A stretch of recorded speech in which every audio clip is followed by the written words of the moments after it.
మరణము వరకు నమ్మకముగా ఉండుము, నేను నీకు జీవ కిరీటం ఇచ్చినను. ప్రకటన గ్రంథము 2వ అధ్యాయము 10వ వచనం. మన ఎదుట మరణ కిరీటము, జీవ కిరీటము అను 2 కిరీటములు కలవు. ఆదాము యొక్క పాపము వలన మరణము, క్రీస్తు శిలువ త్యాగము వలన నిత్యజీవము. నేడు ప్రభు ప్రేమతో మిమ్మల్ని చూచి, నా కుమారుడా, నా కుమార్తె, నేను నీకు జీవ కిరీటం ఇచ్చుచున్నాను అని ప్రభు చెప్పుచున్నారు. లోకమంతయు పాపముతోనూ శాపముతోనూ వ్యాధి మరణ భయములతో పడి ఉన్నది.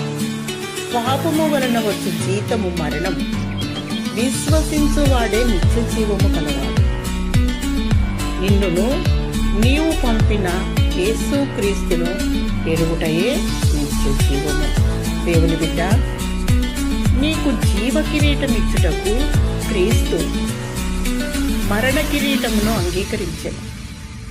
క్రీస్తు మరణము నొందినట్లు తన ప్రాణమును ధారపోసెను. ప్రభువును ప్రేమించువారు వాగ్దానం చేసిన జీవ కిరీటమును పొందుదురు. అదే సమయంలో మరణము వరకు నమ్మకముగా నుండివారు జీవ కిరీటం పొందుదురు. మనం ఒక తీర్మానంలోనికి వచ్చిన వారంగా, గాఢాంధకారపు లోయలలో నేను సంచరించినాను, ఏ అపాయమునకు భయపడను, నీవు నాకు తోడై ఉన్నావు. ఎందుకంటే మనకు మరణ భయం లేదు.